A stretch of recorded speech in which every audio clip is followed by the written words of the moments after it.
Hello everybody, welcome or welcome back to my channel. My name is Courtney and today I'm doing my September wrap-up. I'm going to try and make this video quick. I have a lot of books on here that I'm going to talk about in October and I don't want to get too deep into them, and I actually surpassed my number of books that I was expecting to read. I was kind of doubtful because I had 9 books on there, and considering my schedule and everything and the fact that at the time I didn't have an audiobook subscription, I just didn't think I was going to be able to read that many books. Turns out I did. I did read that many books. I actually read an extra book, only a couple of which were actually on my TBR because that's what happens. So I'm kind of contemplating whether or not to do TBRs in the future, or maybe I will and it'll just be one of those like challenge things. Like, will Courtney actually read the books that she wanted to read this month, or will she get sidetracked and read books that she just happens to see in her Kindle suggestions? The first book that I read this month was Paid to the Pirate by Una Rohr, and if you saw my pirate romance list of recommendations, then you already know kind of what this book is about. But basically it is a pirate romance, really good pirate romance. I really enjoyed it. About a girl who has amnesia, who doesn't remember her past, and as the reader we don't remember her past either. There's really no like indication of what happened to her aside from the fact that she washed up on a beach with no memory and no clothes, just a locket with what she thinks is her name on the back of it. And then these pirates roll up into town, or sail up into town, and one of them, the captain, recognizes her, and she ends up being a captive on his ship. Now, he knows exactly who she is, and he's not very happy about it. There's a lot of tension between them, sexual tension, hate tension, all the tension. And she kind of tries to pretend that she knows who he is because, per the advice of the people that she was living with in this town, who she kind of adopted as family over the past 2 years, they basically told her not to reveal the fact that she has lost her memory, thinking that he would use the fact that she lost her memory to manipulate her and tell her things that may or may not be true, and make her believe things that may or may not be true. So all in all, it is a love story. It is a dark romance, so there are a lot of trigger warnings on it. Read those before you read the book if you are interested. But I really liked it. I loved the characters. I didn't expect to love the characters or the story or anything because it's just one of those books that I picked up knowing nothing about. And I really liked it. So the next book that I read this month, I actually started this book in August and finished it early September, so I put it on here anyways. It is called The Syren's Mutiny by Jessica S. Taylor. I haven't read the second one. The second one is out. It is available. And it does leave off on a cliffhanger, so don't be surprised if you decide to pick this book up. This book is another pirate romance, but it also involves sirens, and I really enjoyed the fantastical aspect of it. This girl who becomes a siren after being tossed overboard on a ship, because if you don't know, in the old days, women were bad luck on ships, and so when she was found out to be stowed away on the ship, she was tossed overboard.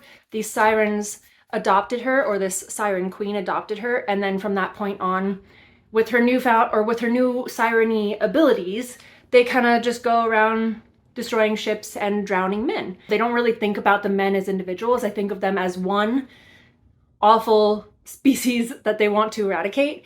And it kind of leads into, she gets reunited with a childhood friend, but he is somebody who tried to protect her before she was thrown overboard, so it's kind of the only good memory she has of men. And she gets reunited with him, and so it makes her start to question why she's doing this and her nature as a siren, because she doesn't, obviously she starts to see that there is good in men and that they're not all the same. And there's an entire story that unfolds that is really interesting, and the love story or the romance, I would have to say, is secondary, but it's absolutely worth a read. It does get steamy towards the end, but the tension is kind of throughout, so I really liked it. The next book that I read was Vicious by A.J. Merlin, and I have read A.J. Merlin before. She has a series that is like serial killer romance or like slasher romance book. Like, to my knowledge, they're not connected. You can read them all individually, but they are part of like a series, I guess. To be honest, the first one that I read, I didn't really care for it. It didn't really catch my attention. This one that I read, I actually really liked it. It was very obvious that the killer was inspired by Freddy Krueger, just some of the traits and some of the symbolism that was kind of carried throughout the book was very Freddy Krueger, very Nightmare on Elm Street.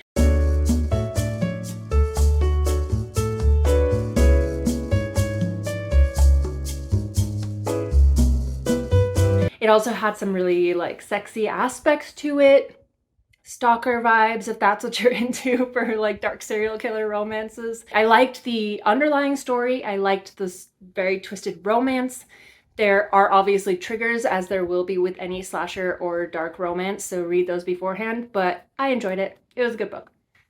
The next book I read was Alien's Bite by Ella Blake. This was a quick, simple read. I have not been reading as many alien romances lately, and so I kind of wanted to just pick up one and go for it. I don't mean this in a bad way, but it was a very typical alien romance where these girls are abducted by a different kind of alien, and the sexy aliens come in to save their lives. One of them is very reluctant, doesn't really want to do it. They're kind of space pirates, and so like charity isn't really their thing, but their captain really wants to protect these women. There's kind of an underlying story where they have special blood for some sort of like that could be a cure or produce a cure for a disease that affects their race only.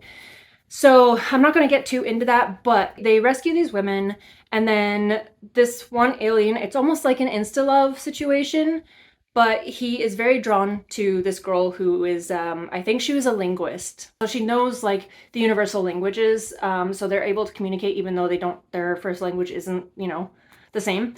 And so she talks to him and he starts to really like her, and after he starts putting the moves on her, she starts to really like him.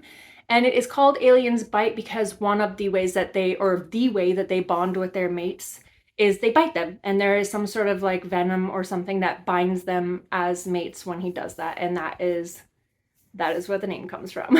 The next one I read was Butcher and Blackbird by Brynn Weaver, and holy crap. I'm going to get more into this when I do my October lists. It is a serial killer romance. It is a slasher romance through and through. It is about two serial killers. They are killers of bad people. So I guess that's kind of a redeeming quality. They only kill bad people. One of them is very meticulous and very well thought out. The other one is very brutal and kind of primal about the way that they kill. Well, they end up finding each other, and one of them, Butcher, that's his killer name, he has a really big crush on this other serial killer, this girl, Blackbird. I mean, technically in the book her killer name is the Orb Weaver, but he calls her Blackbird. He decides that they're going to enter an annual competition against each other where they go after one bad person, and whoever gets them first, whoever finds them first, whoever murders them first is the winner. And they kind of do this little like dance for a while, and it ends up developing into something more over the years. And it was the most hilarious book I've ever read. Not the most hilarious slasher book I've ever read. It is the most hilarious book I've ever read in general. I know that's weird to say, but it was hilarious. And I was finding myself having to sometimes leave the room at 4 o'clock in the morning so I wouldn't wake up my fiance because I was just dying of laughter. The violence is very violent, so that's also a thing. So it's comedic, it's violent, it's got a lot to it, and I just really like it, and I think it's probably one of my favorite books now. So the next book that I read is Only Happy When It Rains by Selena. I've never read this author before. It is a dark romance, and it has I think the author actually says this in the beginning of the book, but if you have any triggers whatsoever, any triggers at all, don't read this book, because every trigger that exists is probably in this book. I'm not going to say them. If you are interested in reading it, if you are somebody who likes dark romance books, then go look at them yourself. But it has a lot to do with gangs, a lot to do with some very twisted kinks, a lot to do with tragedy, trauma. I mean, there was a lot. There was a lot to it. I really enjoyed it. I will be expanding on this book later when I do my dark romance list, which is coming up in October. But I really, really enjoyed it. The dark part of me who reads a lot of dark, twisted romance really enjoyed it.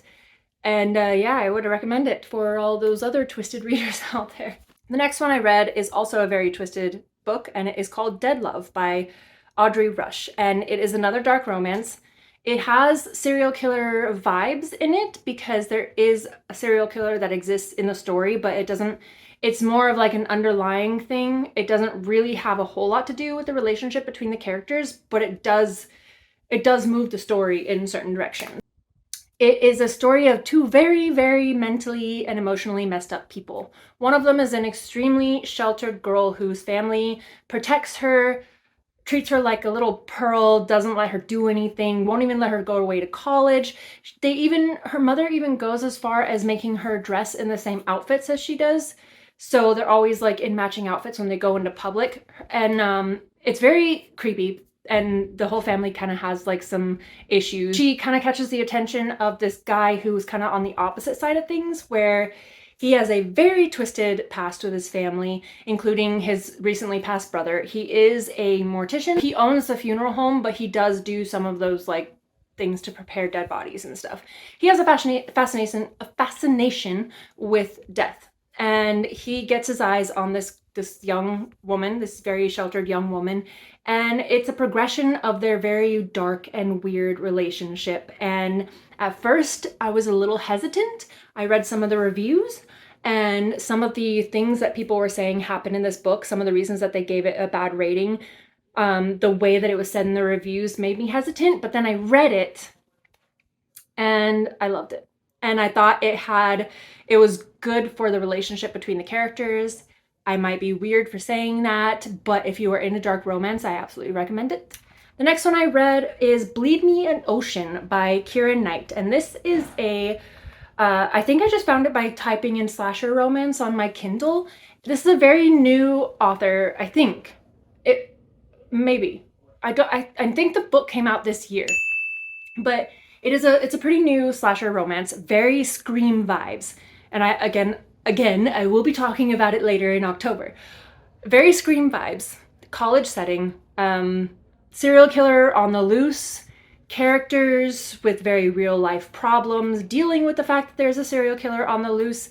I have to say that there were some twists in here that I absolutely thought I had figured out. And by the end of the book, I realized that I had not figured out all of them. And that was surprising, and I commend the author for that, because I thought from the very beginning of the book that I had everything figured out. But in a not typical, but in a very Scream fashion, I was very surprised. The last book that I read this month is The Horseman of Sleepy Hollow by Rebecca F. Kenney, and this is a shorter read. I don't know if it's really considered a novella or if it's just a shorter novel. I can't be sure.